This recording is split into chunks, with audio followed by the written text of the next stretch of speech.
Hello everyone, welcome to HFY Beyond Terror. This channel is all about HFY and sci-fi stories, where humanity's underestimated and then proves... The day the Academy learned what rather not means if you ever visit the Aegis Collegium, if you're foolish enough to enroll, or lucky enough to graduate someone, will eventually tell you about the human.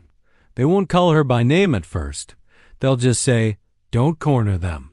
Or, if a Terran says, I'd rather not, you should take that as advice. And you'll laugh because everyone laughs the first time. It sounds like a joke, a superstition. A campfire story told by stressed cadets who see omens in the way their meal paste bubbles. I laughed too. Then I watched Vark Soren try to turn a quiet human into a punchline. And I stopped laughing for the rest of the semester. My name is Meryl Van, third year, mid-ranked, no medals, no scandals. Average. Everything, which is a useful survival strategy at a school designed to sand your pride down to the bone. I'm an Oruxi, and Oruxi learn early that the loudest creature in a room is often the one most desperate to be believed. Vark was loud, not just with his voice, though the man had a voice like a cargo clamp snapping shut, but with presence. You could feel him the way you feel a pressure change before a storm. He was Skaruan, tall, heavy, plated, built like a ceremonial door. 2 primary arms and 2 secondary, each ending in hook digits made for pulling things apart. He moved like he expected the ground to apologize for being under his feet. He also had the Collegium's favorite invisible armor. A family crest that opened doors, closed investigations, and made instructors suddenly remember they'd left an urgent message unread. Cadets feared him, but not in the respectful way you fear a good fighter. They feared him the way you fear a malfunctioning airlock. The day it happened was a Thursday because of course it was. Thursdays at ES are for conditioning in Hall 7, which is less a training space and more a cathedral built for violence. The ceiling is so high you can barely see the lighting rigs. The floor is layered composite that's been patched so many times it resembles old scar tissue. The walls display weapon racks like trophies, and the air always tastes faintly metallic from the force field emitters. Humming behind the panels. Most days you can pretend it's just a school. Hall 7. Makes lying difficult. We were in the middle of rotations. Grappling drills on one side, endurance circuits on the other. And at the center, the Spar circle, an illuminated ring where reputations get built, bruised or buried. That's where Vark stood, idle in the middle of everything like a monument to boredom. He wasn't training. He was hunting for attention. He found it at the weight station, where the new Terran was wiping her hands with a rag like she was cleaning tools, not preparing for combat instruction. Her name was Lena Ward, human, quiet, not small by human standards. I later learned, but small by our soft-bodied, no plates, no spines, no talons. She wore collegium gray like it was civilian clothing, and she kept her dark hair pulled back tight, not stylish, just practical. 3 weeks at Aegis, and she'd done everything by the book, arrived early, left late, spoke only when spoken. 2. Not shy exactly, more like economical. Like words cost something. That kind of quiet attracts bullies the way exposed wiring attracts sparks. Vark turned his head and called across the hall, Terran. The room didn't go silent instantly. It thinned. Conversation faltered, footfalls slowed, breath held. Everyone recognized the setup. We'd seen it before. Vark enjoyed the first few seconds most, when he could feel an entire crowd leaning toward him like plants toward a heat lamp. Lena didn't jump. She didn't flinch. She didn't look around to see who he meant. She just raised her eyes to him, as if he'd stepped into her line of sight and she was deciding whether he was an obstacle or background. What? She asked. Her voice was low, flat, and calm. No fear, no challenge. The kind of calm that doesn't belong in a room full of predators. Vark's secondary arms folded like he was posing for a portrait. You've been here nearly a cycle. You haven't entered the circle once. Lena set the rag down. I'm not required to. You're required to learn. He took a step closer. Then another. He didn't hurry. Predators who know the prey can't outrun them don't waste energy. Or did your species join the Collegium thinking you'd be carried by pity and paperwork? A few cadets snickered quietly, the way people laugh when they want to be on the winning side but don't want to be held accountable. Lena's gaze didn't leave him. I'm here for strategy courses, not demonstrations. Vark's mouth split into a grin that showed too many teeth. Strategy doesn't matter if you fold the moment someone hits you. I won't fold, she said. Double quotes. Oh, then prove it. She sighed, not theatrically, not for the audience. Just a tired exhale, like someone asked her to redo a task sheet. Already completed correctly. I'd rather not, she said. That phrase, I'd rather not, should have ended everything. Even at Aegis, there's an unspoken rule. If someone declines, you move on. You can pressure them in sanctioned ways, through formal challenge procedures, through instructor oversight, but Vark loved shortcuts, and he loved humiliating people. More than he loved winning. You'll enter the circle, he said, or you'll confirm what everyone's already thinking. Lena's eyes flicked just once toward the observation platform where Instructor Sale was pretending to study. His tablet. Sale was a veteran instructor.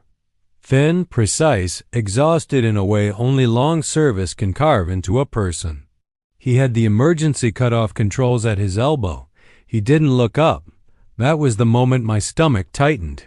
Not because I expected. Violence Aegis is violence, but because I recognized the particular flavor of neglect. It was someone else's problem, neglect. Lena's expression didn't change. She nodded once, like she'd just accepted an inconvenient meeting time. Fine, she said. The crowd reorganized instantly. Cadets drifted in, forming a loose arc around the circle. People always pretend they're not eager to watch a beating, but they show up fast when the opportunity arrives.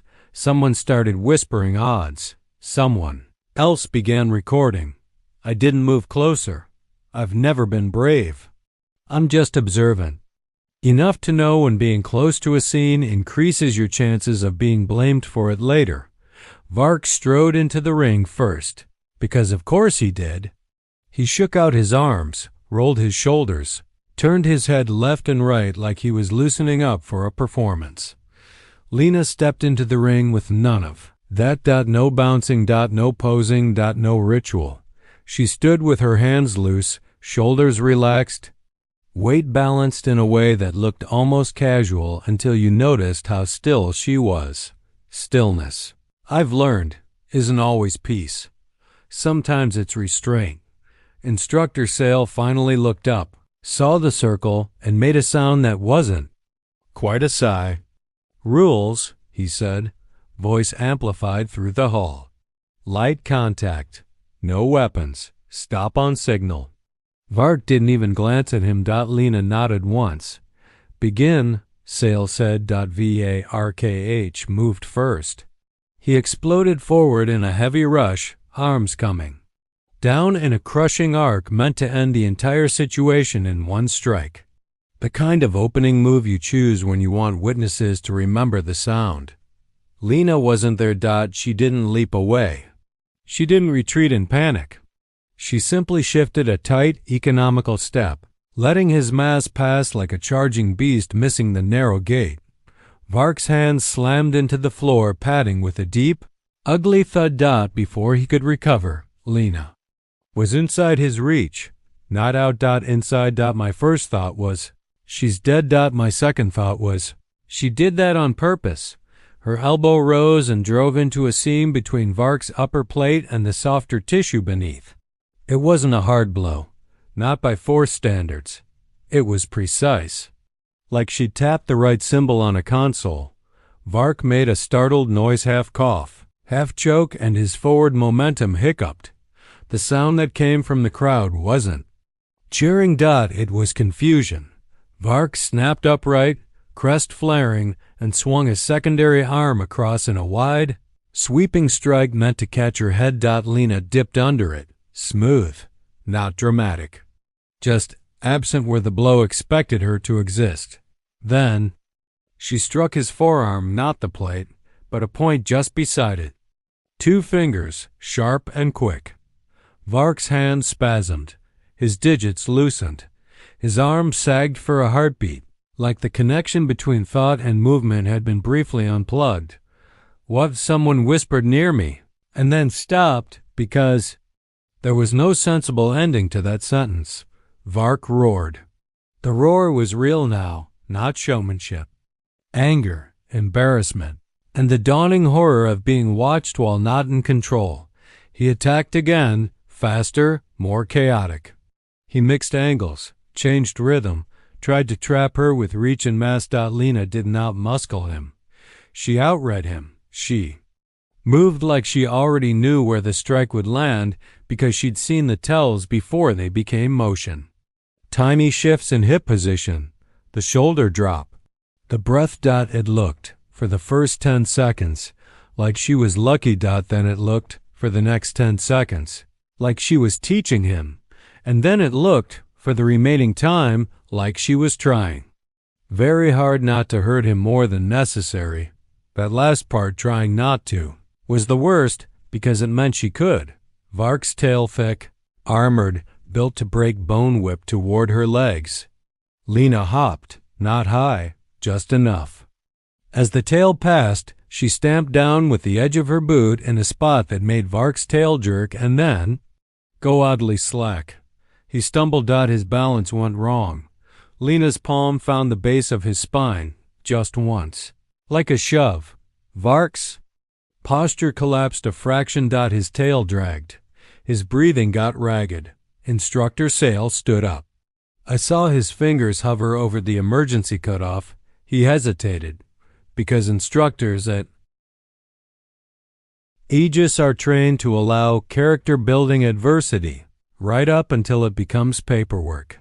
Vark, wounded in pride, abandoned form entirely.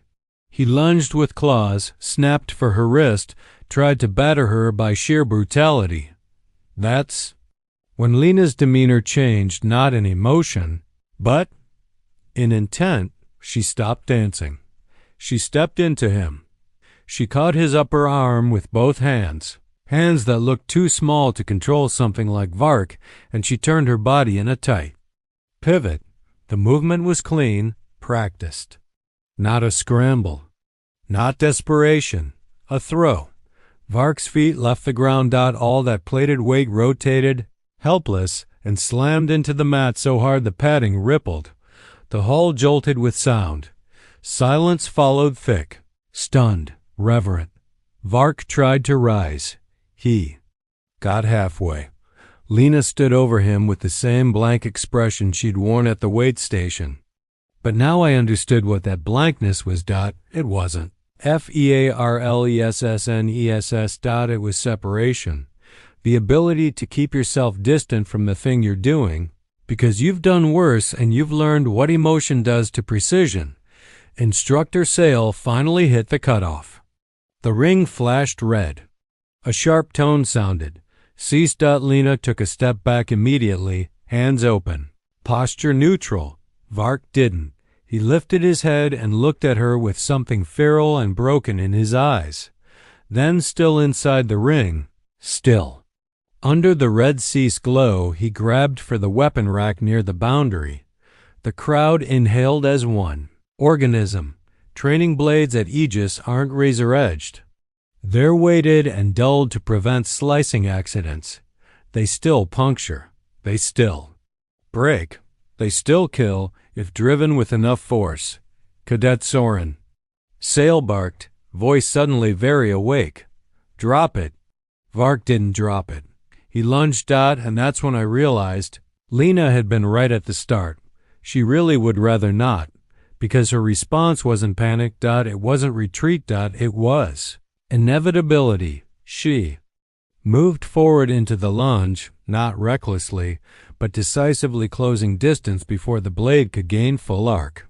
Her hands caught his wrist, both palms clamping down. Her body turned, hips and shoulders aligned like a machine. There was a sound I will never forget. Not a clean snap. A wet, ugly separation noise, like overstressed material failing at once. Vark screamed. The blade clattered to the mat. Lena didn't follow with rage. She followed with control. A knee drove into his core where plates didn't cover everything. Vark folded, air ripped out of him in a miserable wheeze. As he dropped, Lena guided the fall not gently, but deliberately, keeping him from landing in a way that would turn a broken wrist into a broken neck. Then she struck the side of his head with her elbow. In a spot that dropped him without splitting him open, he hit the mat, face first. His crest sagged. His limbs went slack. Blood dark and glossy began to spread under his cheek. The ring's red glow faded as the barrier shut down completely. Medical. Drones descended immediately, buzzing and chirping, projecting scanning beams across Vark's body. Instructor Sale vaulted the rail with a speed I didn't know he still possessed, shouting for security. And Lena stood perfectly still, hands open, breathing slow, gaze lowered, not triumphant, not shaken. Just done. Security arrived in heavy gear. They took one look at Vark on the floor and then looked at Lena as if recalculating reality. "This is the threat?" One guard asked, voice too neutral. Instructor Sale rubbed the side of his face with one hand, like it physically hurt to answer. "Yes," he said. And no. Lena let them escort her without argument. She even nodded politely, as if she'd been asked to complete an administrative form. Before they let her out, Instructor Sale stopped her with a raised hand. "Explain," he said, quieter. "Now, not for the crowd. 3 weeks. No sparring. No noise." And then this. Lena's eyes shifted. For the first time, something flickered across her expression. Weariness, maybe. The look of someone who's had to give the same explanation too many times. "I tried to avoid it," she said. "That isn't an explanation." She paused, then spoke like she was reciting a line she didn't enjoy. "Terran Expeditionary Infantry," she said. 8 years. 3 deployments. Last posting. Close combat trainer. Sale stared at her. "That information," he said, slowly, "was not presented that way." Lena's mouth twitched, not quite a smile. "My file says self-defense background." Sale looked like he might throw his tablet off the platform. Hours later, after med reports, footage review, and the kind of bureaucratic panic Aegis loves, an official message went out. Vark Soren escalated a sanctioned Spar into a weapons incident. Lena Ward acted in self-defense under Collegium safety statutes. No disciplinary action for Ward, suspension and mandatory counseling for Soren. A lot of people were shocked by the ruling. I wasn't. The footage was undeniable. The moment the blade appeared, the situation wasn't sport. It was survival.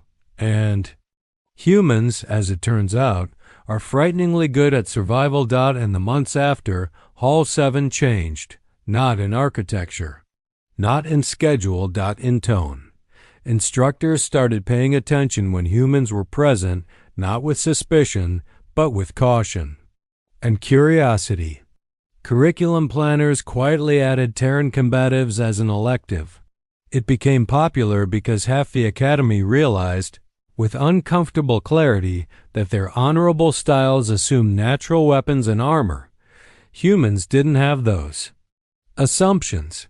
They had leverage, anatomy, timing, and the kind of grim practicality you learn when your species has been in conflict. Since it learned to sharpen stones, Lena continued as she'd always been.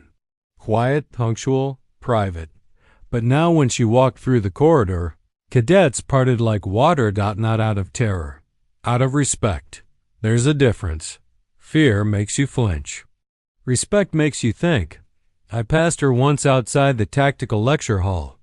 She nodded at me, just a small acknowledgement. I nodded back. We never spoke, but I understood the lesson anyway. Strength is loud. Skill is quiet. And if someone who looks harmless tells you, calmly, that they would rather not, believe them, because the universe is full of creatures who mistake restraint for weakness. And sometimes the universe decides it's time for them to learn the difference.